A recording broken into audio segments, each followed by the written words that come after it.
నమస్తే. ఈరోజు మన స్టూడియోలో ప్రముఖ ఆధ్యాత్మికవేత్త, జ్యోతిష్య వాస్తు పండితులు, లలితాదేవి ఉపాసకులు బ్రహ్మశ్రీ నానాజీ పట్నాయక్ గారు ఉన్నారు. గురుగారితో మాట్లాడదాం. నమస్కారం గురుగారు. శ్రీమాత్రే నమః. గురుగారు, 2025లో సక్సెస్ఫుల్గా మొదటి 6 నెలలు పూర్తి చేసాం. రాబోయే 6 నెలలు మకర రాశి వారి పరిస్థితి ఎలా ఉండబోతుంది? ప్రధాన గ్రహాల ఆధారంగా తీసుకుని వీళ్ళకి ఎలాంటి పరిస్థితులు ఎదురవుతాయి, ఎలాంటి జాగ్రత్తలు తీసుకోవాలి, మీ మాటలో వివరించండి. తప్పకుండా అండి. మకర రాశి వారికి ఇప్పుడు ప్రధానంగా చూసుకుంటే జూలై 13వ తేదీ నుంచి నవంబర్ 28వ తేదీ వరకు శని వక్రిస్తున్నాడు. ఏలినాడు శని అయిపోయింది కదా అని అనుకున్నది మళ్ళీ శని వెనక్కి వస్తున్నాడు. అందుకని వీళ్ళు ప్రధానంగా ధనస్థానంలో రాహు ఉన్నందుకు ఆన్లైన్ రిలేటెడ్ ఇట్లాంటి వాటి మూలంగా కొంత ధనయోగం ఉంటుంది. ఆన్లైన్ అంటే మళ్ళీ ఇక్కడ ఇంకోరే ఏదైనా అనుకోగలరు, బెట్టింగ్స్ అనుకోగలరు. బెట్టింగ్స్ కాదు, బెట్టింగ్స్ క్యాసినోలో ప్యాకెట్లో ఇవి కాదు. ఆన్లైన్లో ఏదైనా ప్రోడక్ట్ అమ్మేది దానికి పనికి వస్తుంది. సాఫ్ట్వేర్ డెవలప్మెంట్ కాను ఇట్లాంటి వాటికి పనికి వస్తుంది అది. అలాగే మరొక విషయం ఏంటంటే ఇక్కడ ఈ శని ఎప్పుడైతే 2లోకి వస్తుంటాడో కొంచెం ఎవరికైనా ఫైనాన్స్ రిలేటెడ్ మ్యాటర్స్ విషయంలో, కుటుంబ వ్యవహారాలకు సంబంధించినటువంటి అంశాల్లో కొన్ని జాగ్రత్తలు తీసుకోవాలి ఖచ్చితంగా. అందులో ఎటువంటి సందేహం లేదు. ముఖ్యంగా కంటికి సంబంధించిన ఇబ్బంది ఉన్న వాళ్ళు కొంత జాగ్రత్త ఉండాలి. ఎందుకంటే శని రాహులు 2 ధనస్థానంలో ఉన్నప్పుడు అది కుటుంబం మీద, కంటి మీద ఇట్లాంటి వాటి మీద చూపిస్తూ ఉంటుంది, ఫైనాన్స్ మీద. కాబట్టి ఈ జాగ్రత్తలు తీసుకుంటూ వీళ్ళకి 6లో ఉండే గురువు ఈ సంవత్సరం 3 రాసులు మారుతున్నాడు కాబట్టి సప్తమంలోకి వస్తాడు. సప్తమంలోకి ఎప్పుడైతే గురువు వస్తాడో ఈ లగ్నానికి పాప అయినప్పటికీ ఎంతో కొంత ఎగ్జాల్టెడ్ పొజిషన్లో ఉండే గురువు కాబట్టి వ్యాపార అభివృద్ధి, ఏదైనా ప్రాపర్టీస్ తీసుకోవడానికి అనుకూలత అక్టోబర్ నవంబర్ మాసాల్లో కాస్త ఎక్కువగా ఇస్తాడు ఆ టైంలో. ఇది కొంచెం చూసుకోవాలి. అయితే వీరికి పర్టికులర్గా ఉద్యోగం కోసం ప్రయత్నం చేసేటువంటి వారికి ఉద్యోగ ప్రయత్నాలు బాగానే ఉంటాయి. దాని గురించి పెద్దగా టెన్షన్ పడాల్సిన అవసరం లేదు. కాకపోతే పూర్వీకుల ఆస్తులు ఉంటాయి చూసారా, తాతగారు ఆస్తి, ఇట్లాగా అష్టమంలో కేతు సంచారం జరుగుతున్నందుకు తాతగారు ఆస్తికి సంబంధించినటువంటి విషయాల పట్ల కాస్త జాగ్రత్తగా ఉండాలి. ప్రధానంగా కనుక చూసుకున్నట్లయితే అది ముఖ్యంగా చూసుకుంటుండాలి. అలాగే ఇక్కడ గురుబలం సప్తమంలో గురువు రావడం, సప్తమం నుంచి లగ్నాన్ని చూడడం, ఇది ప్రధానంగా ఏంటంటే ప్రాపర్టీ, బిజినెస్, కొంచెం పార్ట్నర్స్ సపోర్ట్ ఇటువంటివి ఇస్తాయి. అందులో ఎటువంటి సందేహం లేదు. అదేవిధంగా కాస్త సప్తమంలో ఉండేటువంటి గ్రహం 3వ స్థానాన్ని చూస్తున్నందుకు కొత్త అగ్రిమెంట్స్, ఇంటర్వ్యూస్కి వెళ్ళినందుకు సక్సెస్ అవ్వడము, లేకపోతే కొంతమందితో కలయిక వల్ల బాగుండడము, ఇటువంటి ఫలితాలు ఇస్తుంది. అక్కడ కొత్త పరిచయాలు కలిసి వచ్చే అంశమే. కొత్త పరిచయాలు, కొత్త పార్ట్నర్సు, కొత్తవన్నీ కొంత పరిచయాలు మాత్రం కలిసి వచ్చే అంశం. ఎందుకంటే పరిచయ స్థానం అనేటువంటిది 3వ స్థానంలో మనం చూస్తాం. ఈ 3లో ఉండేటువంటి శని వక్రించాడు. ఈ వక్రించి ఎప్పుడైతే 2లోకి వస్తున్నాడో 3 మీద గురువు యొక్క దృష్టి ఎప్పుడైతే ఉందో ఇది ప్రధానంగా ఏంటంటే కొత్త పరిచయాలు, కొత్త ప్రయత్నాలను సక్సెస్ చేస్తుంది. చెప్పాలంటే ముఖ్యంగా ఏంటంటే గురువు సప్తమంలో ఉన్నప్పుడు 3ని యాక్టివ్ చేస్తున్నాడు, అంటే ప్రయత్నాలు, ఇంటర్వ్యూస్ని యాక్టివ్ చేస్తున్నాడు, ఉద్యోగాలను యాక్టివ్ చేస్తున్నాడు, వ్యాపారాలను, ఉద్యోగం కంటే కూడా వ్యాపారాన్ని బాగా యాక్టివ్ చేస్తున్నాడు. అంటే కొత్త పరిచయాల వల్ల వీళ్ళ వ్యాపారం అభివృద్ధి అవుతుంది. అయితే సప్తమంలో ఉన్నప్పుడు ఏంటంటే జీవిత భాగస్వామితో కూడా కొంత సపోర్ట్, ఇప్పుడు ఒక బిజినెస్ పెట్టారు, పార్ట్నర్ సపోర్ట్ అనేటువంటిది లభిస్తుంది ఇక్కడ, అందులో ఎటువంటి సందేహం లేదు. కాకపోతే పార్ట్నర్స్ నుంచి వచ్చే ధన సంబంధించిన విషయంలో చిన్న చిన్న డిస్ప్యూట్స్ ఏర్పడతాయి, లేదా జీవిత భాగస్వామి యొక్క కుటుంబ సభ్యుల విషయంలో కొన్ని డిస్ప్యూట్స్ ఏర్పడము, ఇటువంటివి మాత్రం ఖచ్చితంగా చూపిస్తుంది. అయితే ఈ మకరం వారికి శని వక్రగతి వల్ల అప్పు లభిస్తుందండి. లోన్స్ కోసం కొంతమంది బిజినెస్ లోన్స్ కోసం ట్రై చేస్తుంటారు చూసారా, బిజినెస్ లోన్స్ మాత్రం బాగా యాక్టివ్ అవుతాయి ఇక్కడ, అందులో ఎటువంటి సందేహం లేదు. కాకపోతే కొద్దిగా ఎవరికైనా సరే ఈ హెల్త్ రిలేటెడ్ సంబంధించిన దాంట్లో ఈ పైల్స్ ఇలాంటివి ఉంటాయి సరే, ఇండైజెషన్ ఇష్యూస్ లాంటివి కానీ ఇటువంటివి కొంచెం చూసుకోవాలి.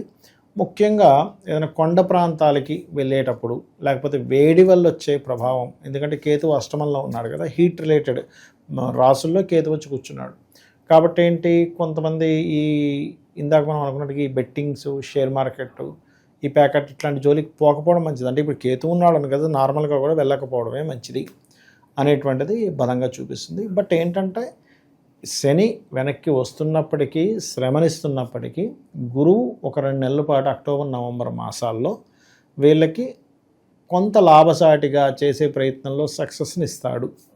అందులో ఎటువంటి సందేహం లేదు. శుభకార్యాలు జరగటానికి ఏ మాసం అనుకూలంగా ఉంటుందంటారు వీళ్ళకి? ఒకటేనండి, ఎప్పుడైనా శుభకార్యాలు కొన్ని మాసాలు చెప్పబడింది. మరలా ఆ శుభకార్యాలకి కొన్ని నక్షత్రాలు చెప్తారు. మళ్ళీ అలాగే పెళ్ళికైతే ఒకటి, గృహప్రవేశానికైతే ఒక 8-9 నక్షత్రాలు. ఆ నక్షత్రాలు కూడా ఏంటంటే ఎప్పుడు కూడా శుభకార్యాలు చాలామంది ఏమనుకుంటారంటే ఇప్పుడు శ్రావణ మాసం కదండి చేసేయండి అంటారు. అలా కాదు. శ్రావణ మాసంలో ఉండే నక్షత్రాల్లో ఏ నక్షత్రాలు మీకు పలానా శుభకార్యానికి మంచిది తీసుకోవాలి ముహూర్త భాగంలో. ఆ నక్షత్రాల్లో కూడా ఎవరికైతే మనం శుభకార్యం చేస్తున్నామో గృహం అయితే పేరు నక్షత్రం నామ నక్షత్రంతో తీసుకోవాలి. వివాహం ఇవన్నీ అయితే వాళ్ళ జన్మ నక్షత్రంతో తీసుకుంటాం. దాంట్లో మరలా కలశ శుద్ధి అని ఉంటుంది. కలశ శుద్ధి, అదేవిధంగా వీళ్ళకి కలశచక్ర శుద్ధి అంటారు, అది చేయడము, పంచకరహితము, ఇలాంటివన్నీ పెట్టుకొని ఒక ముహూర్తం, వివాహానికైతే సప్తమ శుద్ధి, గృహప్రవేశానికైతే చతుర్థ శుద్ధి, మరలా అందులో శుభగ్రహం ఉంటే ప్రాబ్లం ఏమి లేదు.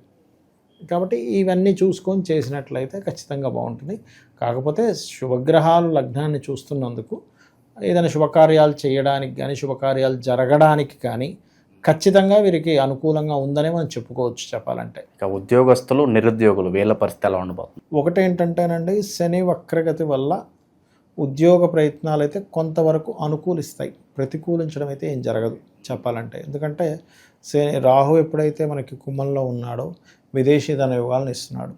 సో వీళ్ళు ఏదైనా సరే కంపెనీస్ వీళ్ళు ఎంచుకోవడం కూడా కొంచెం విదేశీ కంపెనీలకు సంబంధించినవి ఎంచుకోవడము, వీటి వల్ల కొంచెం తొందరగా వీళ్ళకి అనుకూలత ఏర్పడుతుంది. ఈ టైంలో వీళ్ళు విదేశాలకు వెళ్ళాలని ప్రయత్నిస్తే అక్కడే స్థిరపడే అవకాశాలు ఎంతవరకు ఉంటాయి అంటారు వీళ్ళకి? స్థిరపడాలంటే ఒకటేనండి, వాళ్ళ పర్సనల్ చార్ట్లో 8-12 కాంబినేషన్ ఉండాలి.